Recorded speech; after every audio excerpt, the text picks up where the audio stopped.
A pessoa está começando a investir hoje. Por onde que você acha que ela deveria começar para que ela comece já na direção certa? Bem, hoje nós estamos aí propondo, a GF está propondo que o cidadão assuma uma cultura melhor para ele poder desenvolver um tipo de procedimento também melhor no mercado, para que ele possa ter conhecimento suficiente de criar um foco, tá certo? Um foco para poder entrar no mercado e não ser assim surpreendido com coisas erradas. Então, eu interpreto o seguinte: a primeira coisa que o cidadão tem que fazer no momento em que ele vai entrar no mercado é o seguinte: é estabelecer um paradigma que revele o foco que ele quer fazer. Se ele quer investir, se ele quer especular, tá entendendo? Então, ele tem que procurar o quê? Ele tem que procurar um profissional que possa lhe oferecer essa orientação certa, tá entendendo? Essa que é a realidade. Então, aqui no Brasil, lamentavelmente, por força de fatores circunstanciais, né? A maioria das sociedades corretoras, elas têm uma necessidade premente de fazer com que o cidadão que vá operar, que gire os negócios, não é isso? Porque elas vivem do quê? Elas vivem de corretagem. Elas não vivem de investimento, elas vivem de corretagem. Então, isso faz com que o cidadão, ele não tenha aquela firmeza, tá entendendo? Porque ele vai ter o quê? Ele vai ter orientações desvirtuadas daquela que seria a mais pródiga, não é isso? Que é investir. Então, a proposta de se criar uma cultura de investimento, não é isso? É uma proposta que a gente percebe que o brasileiro não tem. Legal. Eu interpreto o seguinte: é claro que a educação financeira é uma coisa importante, mas eu interpreto o seguinte, que a partir do instante que o cidadão ele está convicto de que ele não deve gastar mais do que ele ganha, então ele está financeiramente educado. Aí ele precisa partir para uma nova fase de cultura, que é a cultura do investimento. A cultura do investimento nada mais é do que você saber na mão de quem você está colocando o dinheiro, tá entendendo? E em que atividade você está colocando o dinheiro. Legal. É isso que se pretende desenvolver. Sim. Ô Luiz, deixa eu te perguntar um negócio. Quantos anos você tem hoje? 27. 27? É, carregando, quase Caramba, 28. com uma bela bagagem. Parabéns. Obrigada. Olhando, a gente olha de fora, você olha de dentro, né? Assim, o que você diria que foram algumas coisas, poxa, por conviver 27 anos, né, de alguma forma com o seu pai, o que você considera que foram as coisas que de fato são os fatores-chave para ele ter atingido o resultado, aqueles princípios que você percebe nele, que você imagina que desde lá de trás, desde 1970, né, ele deve ter aplicado, olhando para os princípios que ele tem hoje, o jeito de pensar, processo de tomar decisão. O que nesse processo você acha que é responsável pelo resultado que ele colhe hoje? Olha, o mercado mudou muito desde a época em que ele começou, mas infelizmente as pessoas continuam cometendo o mesmo erro, né? Lá atrás, havia uma dificuldade muito grande de você ter acesso às informações. Então, quem era profissional de mercado e quem realmente se interessava, ia nas empresas, né, recortava lá o papelzinho, ia buscar o seu dividendo, enfim, buscava a informação, é quem geralmente acabava se dando bem, né? Hoje em dia é justamente o contrário. A gente vive a era da informação, em que a pessoa melhor informada, na verdade, é aquela que sabe filtrar a fonte de informação que ela vai buscar, né? Então, hoje, as pessoas tomam as suas decisões baseadas nas opiniões de outras pessoas, né? Grupos de WhatsApp, quando, na verdade, a informação pública, né, ela acaba sendo só lida por quem vai até a última frase, né? Então, é uma informação pública, a informação está aí, né? Só que as pessoas não se interessam em ler até o fim. Acha, assim? Ficam acomodadas, né? Então, eu acho que grande parte do sucesso dele se deve a uma coisa: disciplina, né? Não só de aportar, mas de sempre estar buscando o aprendizado e informações de qualidade, conversando com a empresa. E segundo, paciência. Por muitos anos, ele esteve errado, vamos dizer assim, com a Unipar. Né? Então, ele comprou, o papel não subia. Muitas pessoas desistiram no meio do caminho. Isso aqui não sobe, isso aqui não sai do lugar, isso aqui não se mexe. E 10 anos depois, a empresa se resolveu, a conjuntura também do país melhorou, né? E a empresa seguiu a trajetória que lá atrás ele tinha vislumbrado. Como que ele fez isso? Sem nenhum segredo.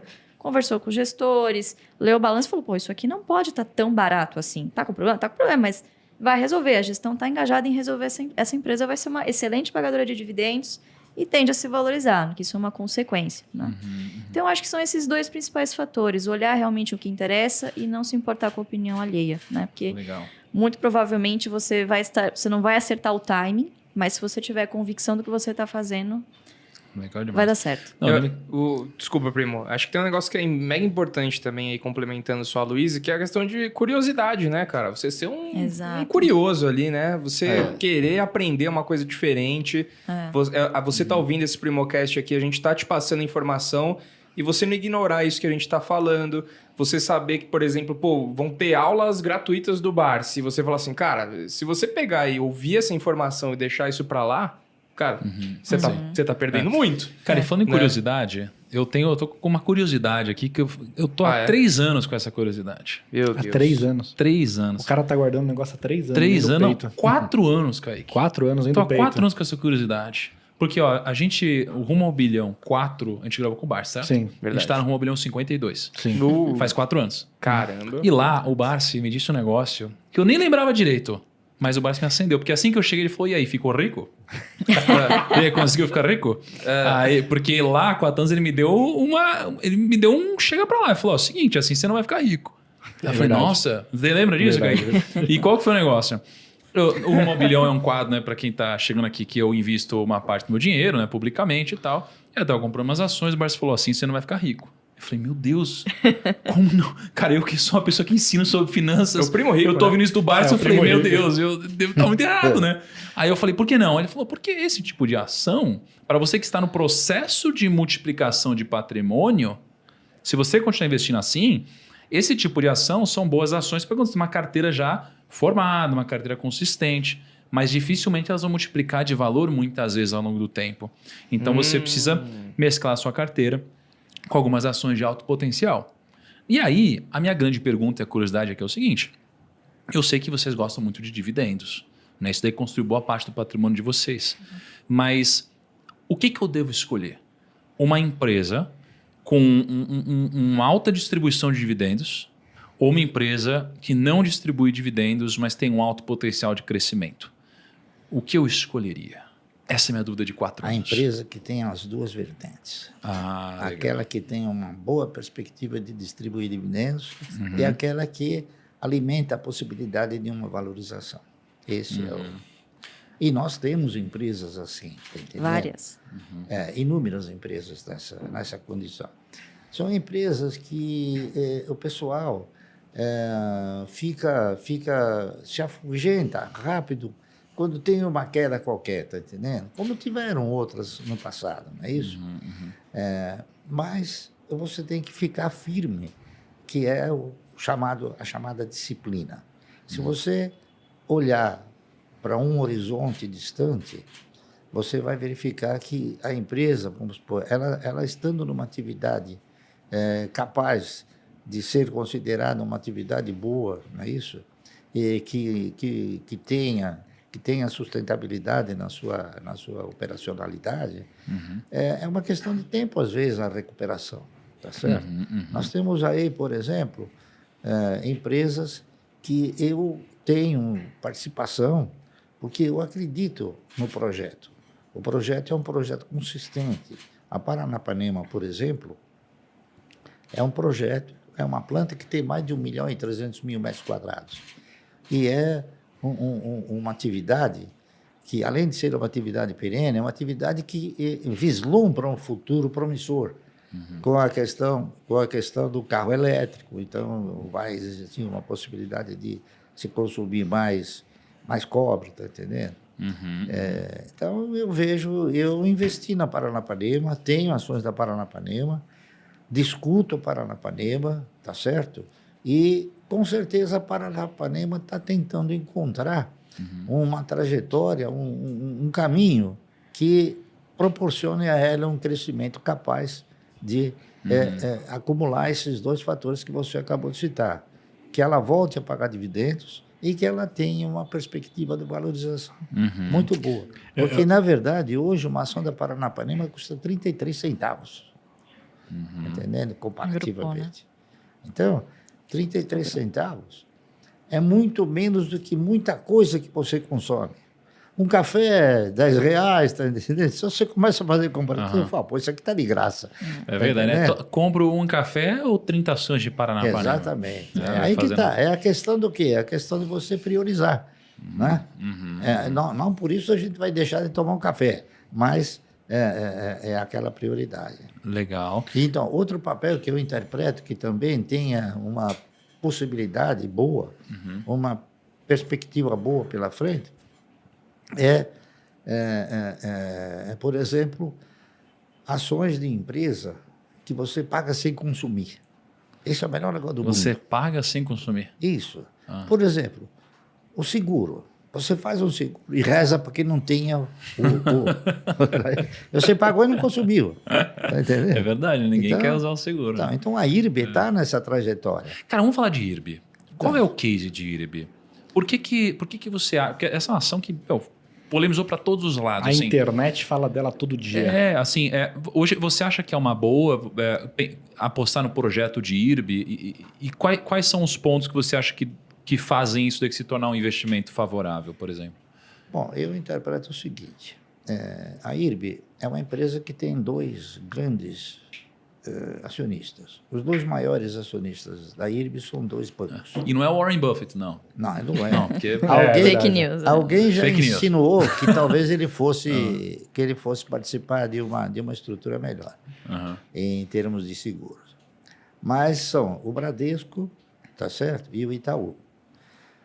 Eu costumo dizer o seguinte, eu interpretei que tanto o Bradesco como o Itaú, eles foram responsáveis por indicar aquele gestor que fez e que promoveu, né, uma administração fraudulenta.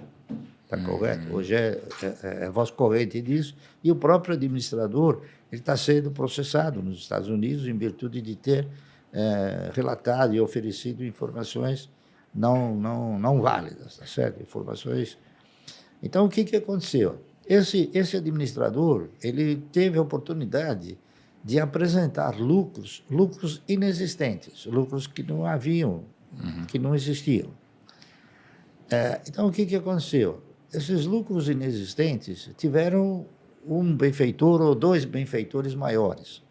Eles foram através de dividendos, é isso? Lucros inexistentes, dividendos indevidos. Foram destinados a quem? Foram destinados ao Bradesco e ao Itaú. Então, a responsabilidade de fazer ressurgir essa empresa está na mão deles, tá? Não está na mão dos acionistas. Não foram os acionistas que promoveram a administração fraudulenta. Então, o que aconteceu? E isso gerou o quê? Gerou uma preocupação muito grande, acredito eu, para esses próprios acionistas, e eles acabaram buscando o quê? Buscando fazer com que a empresa tivesse uma auditoria profunda, não é isso? E que pudesse reapresentar os balanços dentro daqueles critérios normais. Isso foi feito. Teve um economista que fez uma auditoria geral, profunda, não é isso? Republicou todos os balanços e chegou na conclusão que a empresa reunia condições de ressurgir, tá certo? Então, enquanto isso, a grande maioria das casas de análise, né, que nem todas são casas de análise, algumas são casas de apostas, tá correto? Então, essas casas de análise houveram por bem locar uma quantidade grande de ações, sabendo que aquela empresa não ia gerar um lucro, tá entendendo? E foram, através das locações, foram foram pressionando o papel de forma tal que ele chegou a um preço aí de 2,02, 2,03. É isso.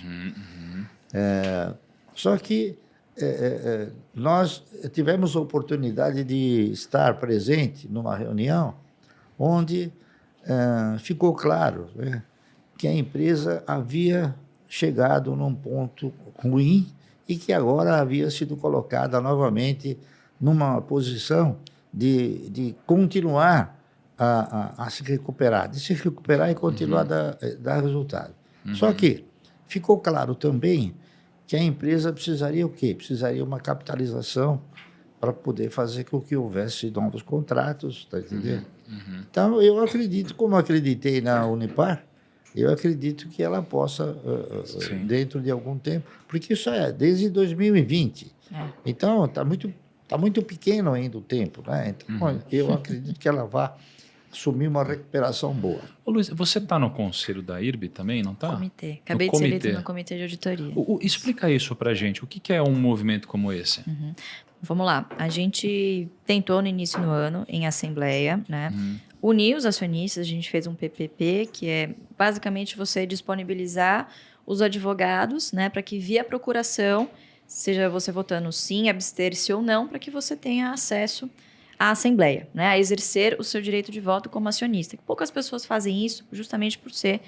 primeiro, ninguém quer ir na reunião de condomínio, né? É um negócio muito chato. Horrível. Mas eles sempre se resolvem lá. Então, exatamente. Mas numa dessas é que você acaba perdendo o controle. E por ser uma empresa sem controlador definido, é importante que haja essa união de todos os interessados, né? E geralmente esse interesse acontece quando as pessoas estão no prejuízo. Então, reunimos essas condições, né? Juntamos 100 milhões de ações, né? Ele tem 20 milhões, ou seja, 80 milhões vieram. 30 milhões. Agora, mas na época 20. 20, né? 20 e pouco. 20 milhões de ações, então 80 vieram de outros acionistas que se interessaram, que compraram a ideia e falaram, não, beleza, vamos votar. Só que Bradesco e Itaú juntos têm cerca de 27%, 28%. Então, perdemos e não nos elegemos para conselho fiscal, né? Visto esse movimento, a empresa sempre muito aberta, nos recebeu, né, de braços abertos, deram, né, todo o apoio possível, enfim, acabou surgindo um convite para participar do processo seletivo, né, eles estavam selecionando algumas conselheiras para fazer parte do comitê de auditoria, né? Então, eu acabei entrando nesse processo seletivo, fiz entrevista com alguns dos conselheiros, fiz entrevista com o pessoal, os headhunters, enfim, e acabei sendo aprovado, né? Então, o que o comitê de auditoria faz? Diferentemente do conselho fiscal, como o nome sugere, ele fiscaliza as ações dos administradores. Então, é meio que Inês é morta. Olha, a administração fez isso, você vai lá e fiscaliza se o que eles fizeram está correto. No comitê de auditoria, você tem um papel estatutário, ou seja, você é um órgão que assessora o conselho de administração na tomada das decisões, certo? Então, no comitê de auditoria, lá a gente vai ter acesso a toda a parte intrínseca da empresa, né? Diferentemente do que se faz no conselho fiscal, né? Entendi. Então, eu acho que é uma oportunidade realmente do acionista minoritário, aquele que efetivamente está no prejuízo, de se sentir representado lá dentro, né? E eu dividiria esse período que eu estou por lá em duas fases, né? Acho que é o primeiro, passar a segurança, toda a transparência, a empresa quer fazer isso, de que a situação fraudulenta que se colocou lá dentro, ela não existe mais, né? Por quê? É uma empresa que faz seguro para as seguradoras. Se o seguro é um negócio que vende confiança, então a que vende confiança para a seguradora tem que ser duplamente confiável. E o que há ali no IRB é uma crise de credibilidade, e com razão, né? Eles não foram transparentes, balanço fraudulento, como eu disse. A segunda fase é, passado esse período de descrença do mercado, a empresa precisa começar a mostrar resultado, né? E está correndo atrás, inclusive a informação pública saiu no primeiro trimestre, que está buscando formas de se capitalizar novamente. Então, o mercado ele trabalha com expectativas. Atualmente, a gente não sabe quanto vale o IRB, porque nunca viu essa empresa rodando num nível normalizado, vamos dizer assim, né? O problema é, quando o mercado souber, muito provavelmente o preço será outro.